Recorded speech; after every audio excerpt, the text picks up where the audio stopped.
ભાવિન, આ નવરાત્રી આલે છે ને, તો મેં વિચાર કર્યો છે કે માતાજીના દર્શન કરી આવું વૈષ્ણવ દેવી. હા હા, તો સારું કહેવાય. જઈ આવો, વાંધો નહીં. ક્યારે જાઓ છો? આ મંદિરેથી એક બસ જાય છે ને, તો બધી બહેનો એમાં જાય છે, તો મેં વિચાર કર્યો કે હુંય જઈ આવું. કાલ સાંજે ઉપડે છે, 25,000 રૂપિયા ભરવાના છે. 25,000? મારી પાસે એટલા બધા પૈસા નથી કે હું તમને આવા બધા ફરવાના ને આટા મારવાના ને રખડવાના પૈસા આપું એમ. આના કરતા ક્યાંય જાવું નથી, શાંતિથી બેઠા રહ્યો ને આઈને ઘરમાં. કેવી વાત કરેસ તું? તારા લગ્ન થઈ જાય, બધું હરખું ગોઠવાઈ જાય એટલે મેં માનતા કરી હતી કે હું વૈષ્ણવ દેવી જઈશ. આ ઉંમરમાં અમે થાકી જઈએ છે, મને કાંઈ શોખ નથી થતો જવાનો, પણ શું કરું હવે? અને 25,000 ઈ ક્યાં કાંઈ વધારે છે? અરે મમ્મી, 25,000 રૂપિયા હોય? આ અમારું ટીવી ખરાબ થઈ ગયું છે ને તોય અમે નવું નથી લેતા, તો 25,000 તમને આપીએ? હા બરોબર છે, સાચું જ કહે છે મનીષા. અમારી પાસે 25,000 રૂપિયા નથી. કાંઈ વાંધો નહીં, તારી પાસે નથી ને હું ગમે ત્યાંથી વ્યવસ્થા કરી લઈશ, પણ તારી પાસે નહીં માગું.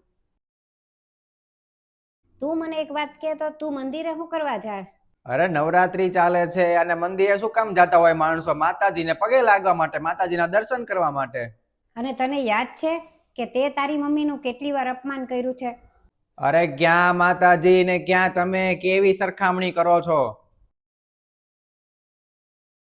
આ છોકરાઓને કોઈ દી આપણી વાત નહીં સમજાય. આપણે એની હાટું થઈને આ માનતા કરી તોય તે આપણને ના પાડેસ.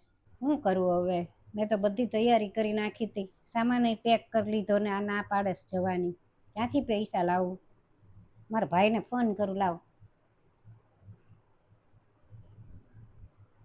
હલો હા ભાઈ, મારે વૈષ્ણવ દેવી જવું છે, પણ આની પાસે પૈસા નથી, તો શું કરું? મારી પાસે પૈસા નથી ને મારે જવું જ છે. મેં માનતા કરી છે તો જવું તો પડશે જ તે. તો એવું હોય ને તો મારી પાસેથી લેવા હોય તો મારી પાસેથી લઈ લે, પણ તારા માનતા ના છે એટલે મારી પાસેથી તો નહીં લઈએ ને.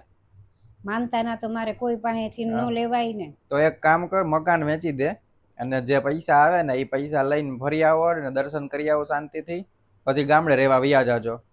પણ એમ કોઈ તાત્કાલિક મકાન લેશે? હા એ તો લેશે લેશે, હું અહીંથી કરાવી દઉં કઈક મારી રીતે. હા તો મને અત્યારે થોડા ઘણા પૈસા આપી જાય ને તો હું વહી જાઉં, પછી તો હું વહી જઈશ ગામડે રહેવા. હા હા, વાંધો નહીં. હા તો સારું, લે. એ હા, હું તો ગામડે રહેવા વહી જઈશ, પણ આ મારો છોકરો ને વહુ ક્યાં જશે? જ્યાં જવું હોય ત્યાં જાય. શું કરીએ? આપણે એ સમજતા નથી તો આપણે શું કામ એનું સમજવું? મમ્મી તમને ફરવાનો એટલો બધો શોખ ઉપડી ગયો છે કે તમારે મકાન જ વેચી દીધું? એક વારે તમે વિચાર્યું નહીં કે હું ક્યાં જઈશ, તમારી વહુ ક્યાં જાહે, અમે ક્યાં જાહું રહેવા માટે? પછી આ ઘર જ નહીં હોય તો આ ઘરની નજીક કઈ તે મંદિર છે, ન્યા જઈને પૂજા કરી આવો, ન્યા જઈને દર્શન કરી આવો ને. પણ ના, તમારે તો જવું જ છે વૈષ્ણો દેવી. તું ગમે એટલી મંદિરમાં જઈશ, પૂજા કરીશ, કોઈ ભગવાન કોઈ માતાજી તારી પૂજા નહીં સ્વીકારે, કારણ કે આ ઘરની માને તે તું નથી માનતો, તો ઈ માં ક્યાંથી માને તારું? તું એક માની માનતા પૂરી નથી કરી શકતો, તું શું કરીશ અમારા માટે? નીકળી જાઓ બે ઘરની બહાર, તમારા માટે અહીંયા કાંઈ ઘરમાં જગ્યા નથી, જાઓ. હજી એકવાર વિચારી લેજો, આ બરાબર તમે નથી કરતા. જા જા, તારે જ્યાં જવું હોય ને ત્યાં જા. આ ઘરમાં હવે તમારા માટે જગ્યા નથી, જાઓ ઉપડો બે જણા, સામાન પેક કરી લો, જાઓ.